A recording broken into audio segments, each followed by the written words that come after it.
Welcome everybody to a look at the latest Second Sight release, and it's a 4K release, and it is 1973's Mean Streets. So yeah, this is directed by Martin Scorsese, or Scorsese, however you say it, I'm not entirely sure. But yeah, he is director of Taxi Driver, Goodfellas, Casino, but some of his later efforts I really enjoyed as well, like Hugo, Shutter Island, and Killers of the Flower Moon, which was released last year. So this is a crime film clocking in at 112 minutes long. Stars the likes of Robert De Niro, who I've seen in 20 other films. He was also in other, sort of Martin Scorsese films like Goodfellas and Casino. But he was also excellent in Jackie Brown, Once Upon a Time in America, and The Untouchables. And it also stars Harvey Keitel, who I've seen in 15 other films, with the likes of Pulp Fiction, Copland, and Blue Collar being my favourites from him. So, a small time hood must choose from among love, friendship, and the chance to rise within the mob in this film. So, yeah, this is a film where you can see where the ideas for future films would come from, as a lot of the elements to this would be built upon in films like Goodfellas and Casino. But that isn't to say that this has nothing of its own to offer, as yeah, the acting for starters is stellar, with the two leads leading the way in fine form. The rest of the cast is really rather good. The camera work is excellent. It's again, that's something else you'd see in likes of Goodfellas and Casino, is this really rather quite fluid camera work to really set the stage for where the next scene is set, and also introduce characters. And yeah, that's really really well done. The soundtrack is incredible. That's something that Martin really rather revolutionized for film back in '73, is using a lot of original, well, not original, pop songs from the '50s, '60s, and whatnot to really score the film itself.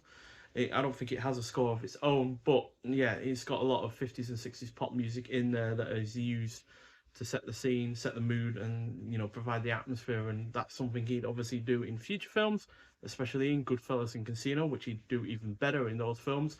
But yeah, the soundtrack for this is still really, really rather great, and yeah, it's something that the likes of Quentin Tarantino would eventually, take heed from and do himself. So yeah, I really, really enjoy the soundtrack. The script is solid, especially when it comes to the characterization. And though the plot can be somewhat scattershot at times, the main thread of the plot is well executed. So it's not the best from Scorsese, but it is a film that would obviously launch his career, and we wouldn't, quite frankly, have the next 50 years of films if it hadn't from him. If this hadn't been a success at the time, which it was. It comfortably made its budget back, and it was a massive critical success at the time as well. So, yeah, this release from Second Sight looks absolutely gorgeous. I love the box artwork that it's got going on.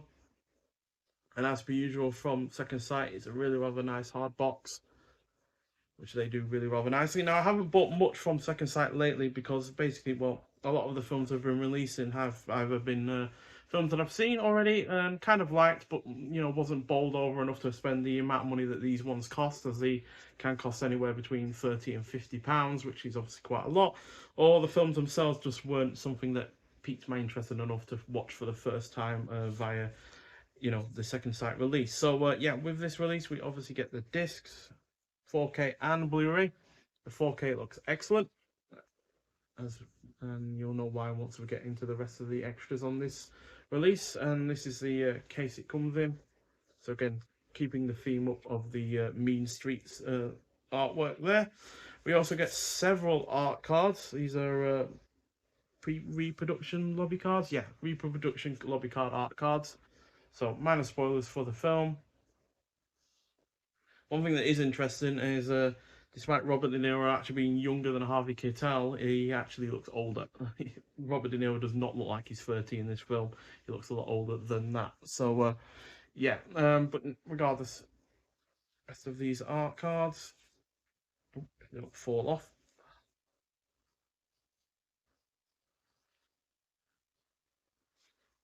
So yeah, they have a couple of quotes on there from critics. So got a quote from John Lando from Rolling Stone: Mean Streets, the most original American movie of the year, doesn't just explode, it erupts with volcanic force. And then from Joseph Gimmis from Newsday: exquisite, savage, compassionate, and brilliant. Couldn't have really summed it up better myself, quite frankly. And even though it's not quite as violent as I say as Goodfellas or Casino, um, when the violence does hit, it hits hard. and it's in a satisfactory manner as well. It doesn't feel like it's just doing it for the sake of it. Although I wouldn't say that's the case for Goodfellas or Casino either, but there's just a lot more in the way of violence, so it can become a little bit numbing at that point. Then we also have a magnificent book going on here. It's a 178-page hardback book with new essays by several different people.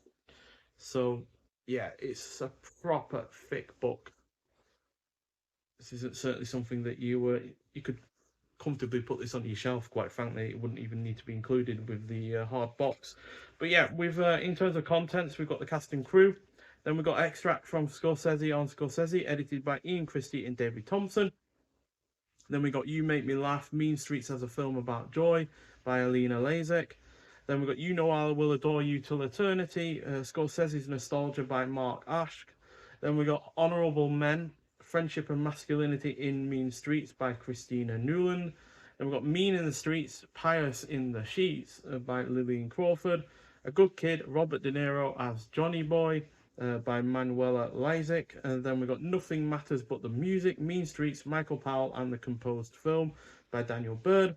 Then we've got Modern Street, Scorsese Bringing an American Cinema into the Future by Charles Bramesco. And we've got acknowledgements and production credits. So yeah, this is a properly nice book, quite frankly. And I know this is probably one reason why these second sight releases, especially these full fat ones, are as expensive as they are. Because yeah, it's not going to be cheap to make a book like this. You know, print it, put it all together, get all of the people writing on it and whatnot. But yeah, just from this little bit here, you can see the kind of thing that they're going for. So you've got shots from the film, then you've got the writing, but you've also got the really rather nice presentation of how it is presented in terms of the writing itself. So yeah, it's a fantastic book. I've not gone through it myself because of how long it is, and yeah, it was long enough to us watching this near 2-hour film. But yeah, it's a really, really excellent looking book. And then in terms of the extras on the actual disc, well, the main feature and bonus features are on both discs. We've got new 4K restoration supervised and approved by Martin Scorsese himself and collaborator Thelma Schoonmaker, who's worked with Scorsese for many, many years, including the recent Film Killers of the Flower Moon. Then we've got a restored original mono audio, new audio commentary by Demetrios Maffeo, author of BFI film classics Mean Streets, and David Thompson, co-editor of Scorsese on Scorsese. Then we've got scene-specific audio commentary with Martin Scorsese and actor Amy Robinson. Then we've got Keeping Moving Forward, a new interview with producer Jonathan T. Taplin. Then we've got Saints and Sinners, Dr. Catherine Wheatley on Mean Streets. Then we've got a 2011 film at Lincoln Center screening introduction, interview and Q&A with Martin Scorsese.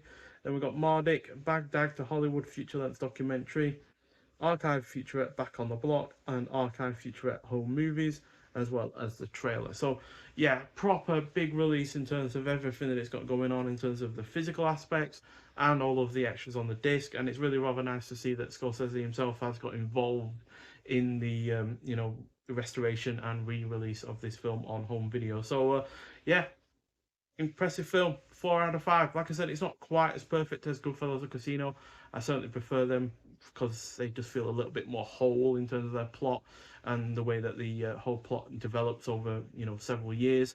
But as a you know, a more narrow, I wouldn't say narrow focus, more, you know, focused film in terms of these lives of these hoods and these criminals on the mean streets of New York, it is, yeah, ultimately a really rather good look at, you know, a specific few characters rather than these grandiose amount of characters that, you know, Goodfellas and Casino really go in for. But yeah, it can still certainly see the you know, the parts of this film that would go forward into you know, much bigger production films. And yeah, it's a really rather interesting look in that regard, but it's also an interesting film just to watch in its own right, and I highly recommend it if you have not seen it before, but you have seen other Martin Scorsese films before this one. So yeah, but nonetheless, thank you for watching. If you've seen this film before, I'd like to hear your thoughts on it, and I'll see you in the next one.